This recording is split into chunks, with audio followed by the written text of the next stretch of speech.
Hi, this is Lori Moilov, and welcome to the Limitless Podcast, where we dream bigger, we think bolder, and we explore what's possible. Before we begin, I'd like to take a moment to honor why the podcast started. And it all began as a way to cherish and celebrate creatives. It was inspired by the incredible legacy of Norm Macdonald and the importance of honoring those who bring creativity and joy into the world. Today, I want to honor my dear friend, past guest, and one of our oldest podcast guests I've ever had a privilege of interviewing, and that's Ruth Sherman. She recently passed just shy of her 106th birthday, and Ruth reminds us that dreams don't have expiration dates, right? Her spirit continues to inspire me today, and we keep our dreams alive by honoring those amazing creatives and sharing the stories so these legacies can continue to inspire others. If you're enjoying the show, be sure to like, subscribe, share a little inspiration with someone you want to share this amazing episode with. And a special shout out to Odyssey for keeping me sounding right. And really, dreams give us direction. Creativity gives us that voice. And our guest today, she embodies both. Her work has quietly shaped the soundtracks of generations. Please welcome Lenise Bent. Hi, everybody. Yeah, so Lenise, like your background, I mean, I think of Blondie, Steely Dan, and you also, shout out, we're West Coasters, right? You went to Cal State Long Beach. I did too, Go Beach, also USC. Oh, great. Oh, great. Right? And yes. I know I'm you're a native. Right? Yeah. Native. And born and raised in Los Angeles, right? Compton, actually. Wow. Yes. Started out in Compton, and that's where I got my music education and chops. They had a great musical program in the school. So I was in orchestra when I was 8 years old, and also in the Screen Children's Guild, because living in Los Angeles, you can work in the movies and help support the family. And so I did that at 8 years old as well. And everything sort of just came together to be involved with music and film. I studied film initially, and that was the area I was going to make my career in. And then I got invited to a recording studio, and I'd always been very interested in music and going to concerts, even as a youngster. And so when I saw a recording studio and what happened in there, I knew that was my destiny. Right. And, yeah. So I dropped out of university and found a recording school and signed up the next day after I saw the studio and told my parents, and thank goodness they were supportive, because I was going to do it anyway, because as you said, that's when dreams and that big magic comes to you, it's your responsibility to act on it. And so I did, and I do to this day. So yes, I started out as an assistant at a wonderful studio called the Village Recorder at that time, now called the Village Studios. And it was a wonderful time in the music business and recording business.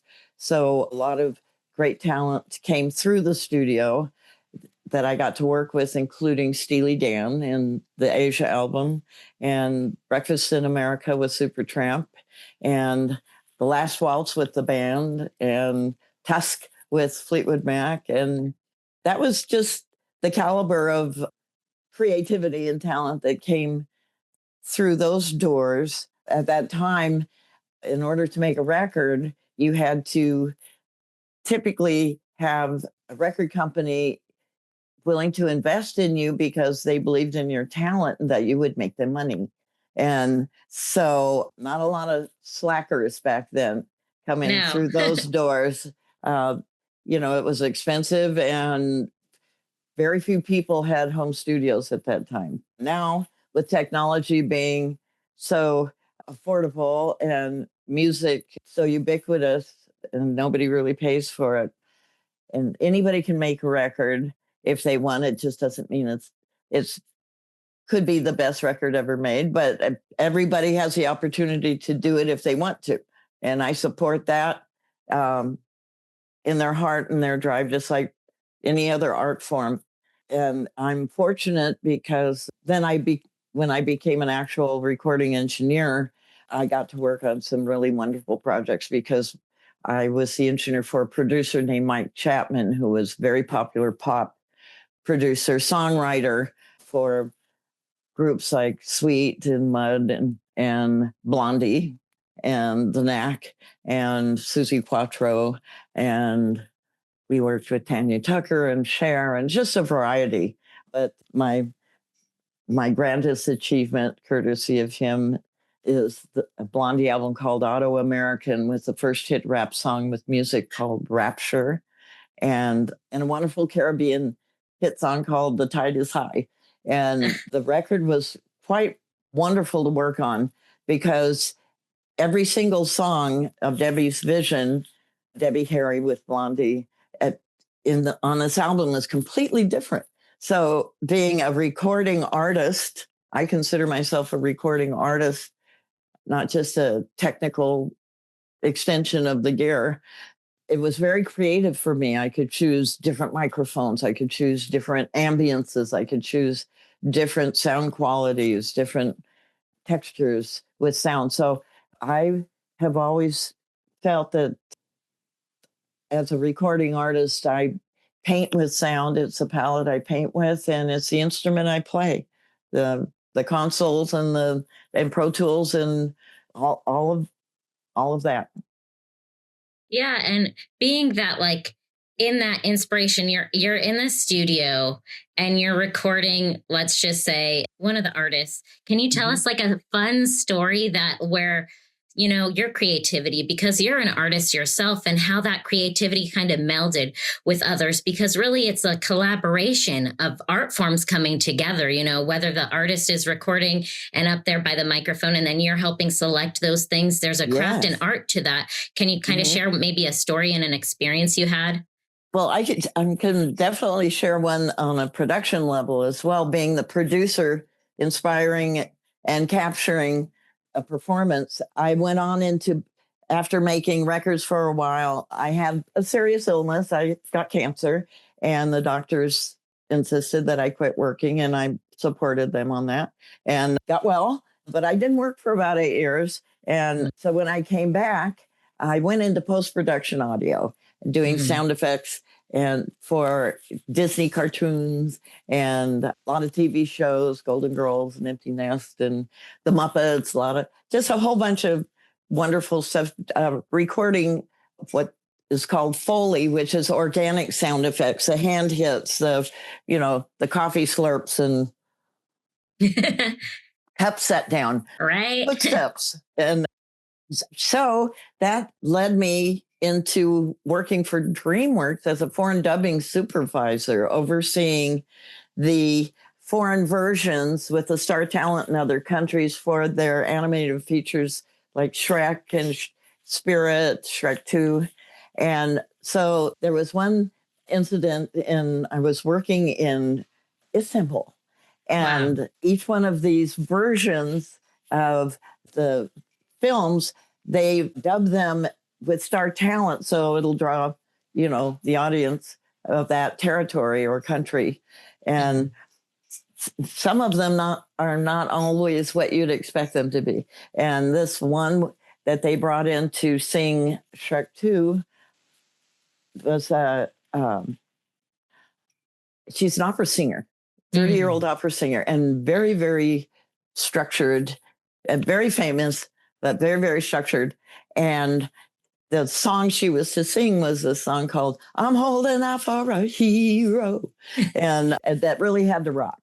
And she's going, I'm holding up, in Turkish. Yeah. And I was going, this is not going to fly. She doesn't get it. And so I thought, and she's so sweet. And we had an interpreter, but she spoke pretty good English. And so I said, when you were a teenager, like when you were 11 and 12 years old, did you ever go into your bathroom and close the door and pick up your hairbrush and start singing to Madonna or, rocking out to some music, just singing at the top of your lungs because you wanted to be a rock star? And she went, yes, I did. And I said, now's your chance. You get to do that right now. Go find that little girl and pick up that hairbrush. Let's go sing this song. And she just opened up, and I was cheering her on from the control room, and she just let it go. And it changed her life, actually. And Wow. yeah, it was a performance she did not know she had in her. And I mean, she blew everybody away. It was fantastic. And the next day she came back to the studio and she brought me gifts and, Oh, wow. and just said, thank you so much. You've opened up such a big part of me. And yeah, who knew? But Right. yeah, so we all have that special place in us that we haven't appreciated maybe. And it's sometimes just ready to come out and express itself. So that's what Yeah. happened here. And it was such a joy. Wow. I mean, it just goes to show you, like, I think just also in a sense with your creativity and adding and sharing that level, going into the bathroom and, singing to their top of their lungs with the hairbrush and what that opened up for her. And so in a sense, it's like, you kind of are a vocal producer helping, bring that out of an artist. Mm-hmm. And I think especially in what you do, it's kind of a tender spot because you're opening up, like, I guess, I don't even know how to explain it, but it's like kind of like a pipeline that maybe the artist didn't even know they had. Yes. Well, and that's what brought me back to making records, because after I did that, Shrek 2 I did in Athens and in Istanbul. So I did the Greek and Turkish versions. Oh, wow. And there was a slew of us that they sent all around the world because they dub, Disney and any family movies, DreamWorks, they dub them in about 70 different languages because children can't read subtitles. Right, So, yeah. so it's a wonderful market now, of course, with Zoom and Session Wire and all these different softwares, and the budgets aren't quite what they were. So right. we don't get sent around. But what it brought out in me again was the desire to make records and work on music again. And because part of why I got sick was the stress level and the madness of the music business at that time. And I didn't feel strong enough. I didn't have the courage or desire to go back into it once I was well. I didn't want to push that. At that time, I wasn't ready. And so that experience with her also demonstrated to me that was something that I was good at. And it made me feel good to show that kind of respect to artists and stimulate their creativity. And to this day, that's how I always work with either voiceover artists or, regular musicians. I work on a lot of records now and a lot of music that is recently now I'm getting into music that I call it music that matters. Not that music doesn't matter at any other time, but for example, I worked on a song for about a year last year. We did it in 15 different languages. Wow.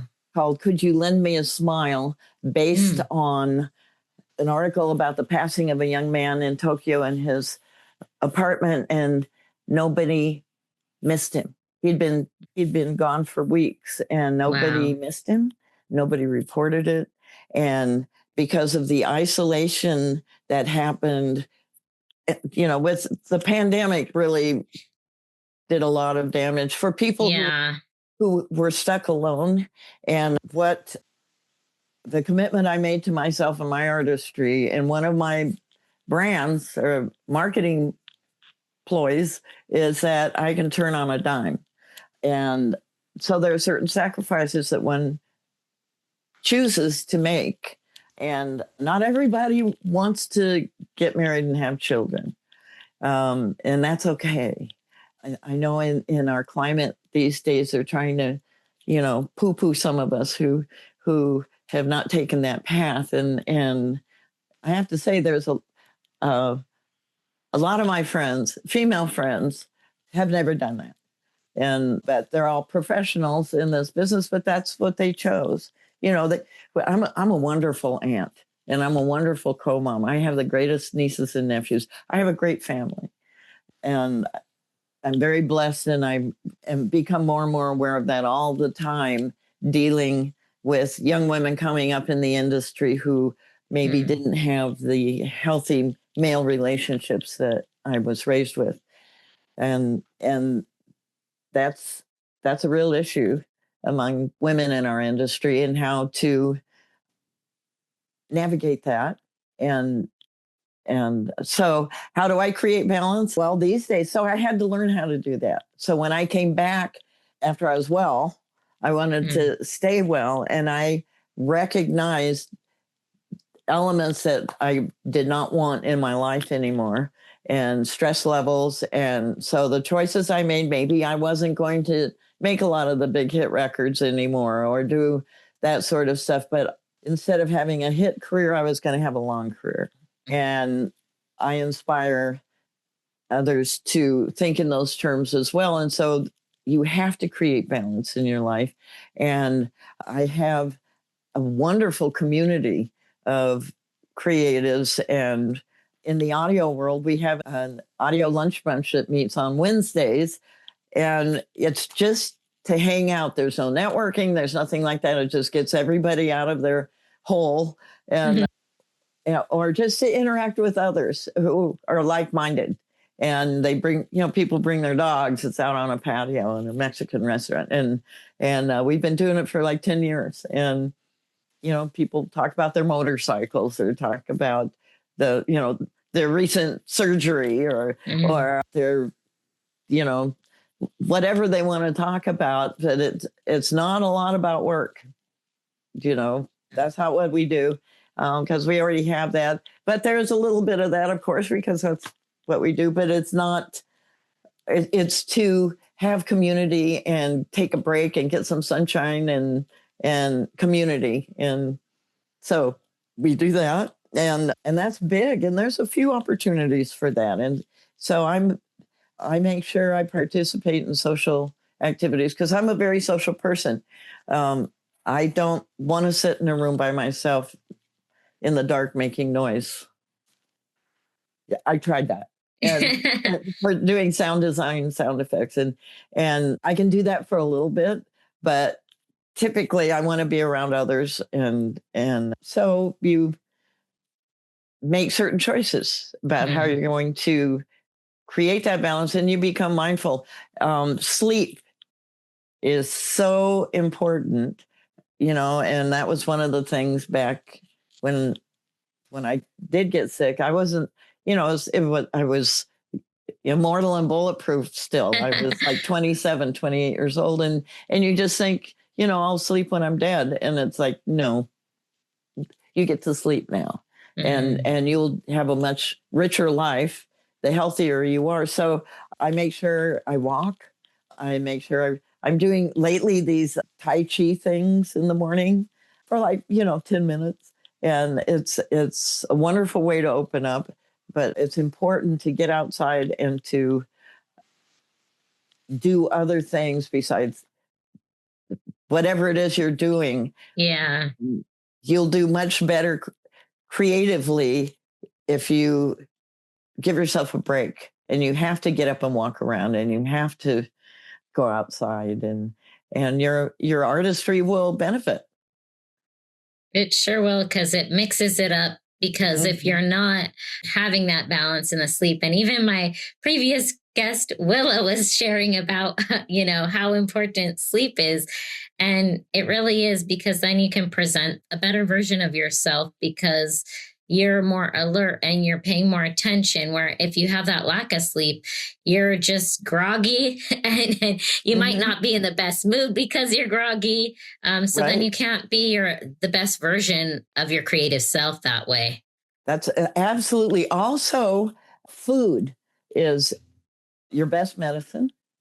Right. And the blessing of getting stomach cancer at 27 was I had to learn how to eat properly to stay alive and to have quality of life. And I followed that. I mean, there's a lot of foods that people eat that just aren't part of my world. And I know that makes a big difference in my energy and my brain function. So what's your biggest, I guess, just one word, biggest studio pet peeve? You're like, oh no. Just one word. You just got to say it. I got to say the one word. Yeah, well, you're like, how can I... Smoking isn't an issue anymore, but that was the biggest pet peeve.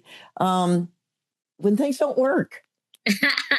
Yeah, right? that is the biggest pet peeve because there's a flow, a creative flow. And when you have to stop because something isn't working,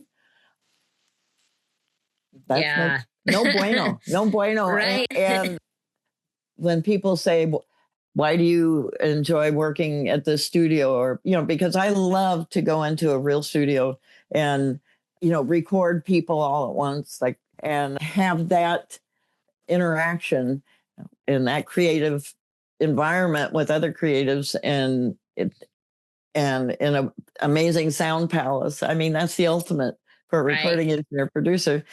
You can do a lot of stuff at home. You can do editing at home and you can mix at home or whatever you choose to do. I mean, within the budget, but boy, there's nothing like capturing a live performance in a wonderful room. So if you've got all these musicians in there and one of the microphone cacks, breaks down and you have to replace that, that's not so bad. But if something in the console isn't working or some of the Pro Tools crashes, mostly things are recorded to Pro Tools these days. If I have the luxury of recording to tape, which I enjoy doing, a lot of people don't know how and they don't want to know how and they don't like it, even if they do know how. I like it. It's fun. But it's not for everything, And so when those opportunities are where it is for everything, there's nothing more fantastic than just being totally into the creative moment. And the best thing about those studios is everything works. That needs to work, So if you have a studio and you want happy clients, make sure all your gear works before they get in there. Exactly. Or don't book it. Yeah. Yeah, I wouldn't be too pleased if I was paying for a session and certain things weren't working. So I get that. And that's the thing, Yes, you get, there's downtime, but you don't want any downtime. Right. Yeah. You just want to get into knock that off the, the invoice and especially if you have studio musicians sitting there waiting, and they get paid by the second, and especially if they're triple scale A team, no good. So that's biggest piece. Yeah, makes a lot of sense. Now I ask each of my guests, Lenise, what's one word that really captures, dreaming bigger and creativity? What would that one word be for you? For me, that word is purpose. I feel that's my purpose and that I am fulfilling my purpose. Every one of us is, again, flying around the spaceship Earth throughout the universe. And each one of us has a job to do. And I'm so grateful that I discovered mine when I was 19, that I got hit by that lightning by walking into that recording studio and I was unstoppable from that. Yeah. That finding your purpose. And then when that purpose went away, when I was ill and I'm trying to figure out what do I do now? Because can't do that, and stay alive. What do I do? And how do I apply my skills? What is my purpose? And that has been what drives me. And my purpose is to serve the art. And it's not about the gear and the art is the music or the sound of the film or whatever. And my purpose is of service to that art. And that evolves as time goes on into, depending on what's going on musically, what's going on in the industry, what's going on in my heart, what I want to do with my life. And so applying my skills to use music to bring awareness to positive things and to help people is a big deal these days. Yeah. I just as well appreciate as Christmas songs. Right. Christmas songs and, purpose. And speaking of purpose and being on the Limitless podcast, Lenise, I'm just so grateful that you joined. And I know our listeners are going to get a wealth of insight and a lens into how you capture the magic. I just want to thank you so much for having me, because the purpose of your podcast is so important. It means so much to me to share with you, and as I feel you're a like-minded person, and that through your podcast, you're making a positive difference in people's lives and bringing wonderful awareness to creativity and inspiration and productivity. So yeah, Thank you. letting people, giving them a green light to follow their bliss. Exactly. And I think like the green light, goes back to like your one word of purpose and, finding and digging what that purpose is, because when we, there's so much stimulation of life, technology, all sorts of things that can deter and distract us from what our purpose is and what we're great at. And sometimes it's hard to find what that is, but eventually you get there and you find it and you try different creative things, and there's ups and downs of creativity. And I think you really share that, Lenise, with, the challenges of dealing with cancer and that pause, but it made you pivot kind of with, where you went after. Well, yeah. And also with the changes in the industry, that we used to make this, vinyl record or CD like this, your CD, and there you go. CD. Yeah. And it costs X amount of dollars to make it, and then you sell it for X amount of dollars, and everybody involved makes a living. Yeah. That was the goal. And you had this tangible item that went away a few generations ago now. And so how does one follow their bliss and support themselves when the industry has changed? And that's just life. Things evolve, technology evolves, people's desires and ways of doing things evolve.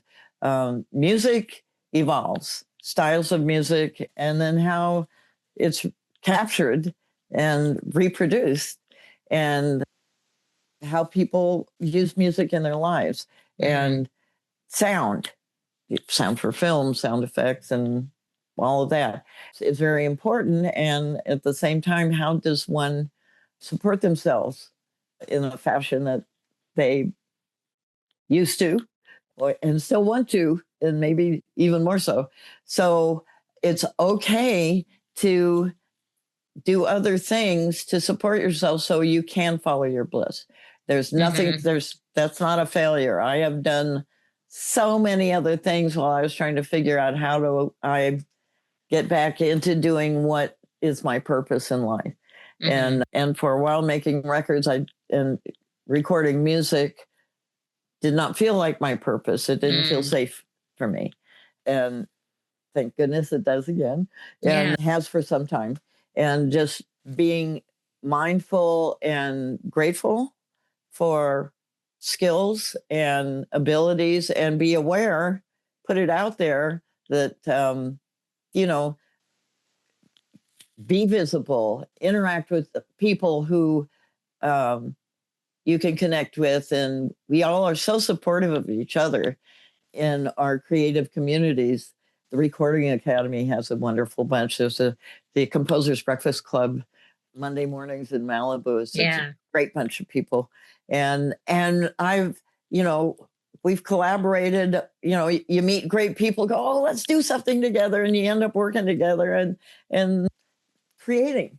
And sometimes you just have to do other gigs to make sure you can still do that, and bless those gigs.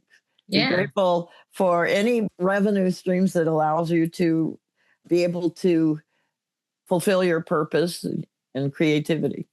So, yeah, right. Any good. revenue stream that can help us to keep pressing play on our dreams and expanding on those dreams and our purpose is what we need, right? And is the most fulfilling thing. And Lenise, I mentioned, like, you talked about your journey and stuff. How can our listeners, how can they come? Maybe they're inspired by your story. Can they reach out to you? Where can they find you? Can they find you on social or your website? Yes, all those. I have a wonderful new website manager developer. So we're making it, the best it can be right now. So I'm very excited about that. So it's a work in progress and it's up there. So, you can access that. I'm on Instagram. I'm on Facebook because I'm older. And don't do TikTok yet, but, we'll see. LinkedIn. Yeah. And then if you just Google Lenise Bent. Our listeners are from all over the globe, and maybe you might have some last words of wisdom that you want to share on creativity. Well, coming from my background and my creativity, my favorite way of creating, it's music. And to me, music, I think, is the universal language. It is what will bring peace to the world. And please express yourselves and musically, and use music in a positive way. Play music together. Learn an instrument. You don't have to be great at it. Just learn it to bring joy to yourself, just so you can play for yourself. And if you want to play with others, you can do that too. But include music in your life. It will enhance your life immensely and make the world a better place. We're all about that as the Limitless listeners and dreaming bigger. So thank you so much, Lenise, for being on the podcast. Thank you very much for having me. I'm so happy to be here. Thank you, Lenise.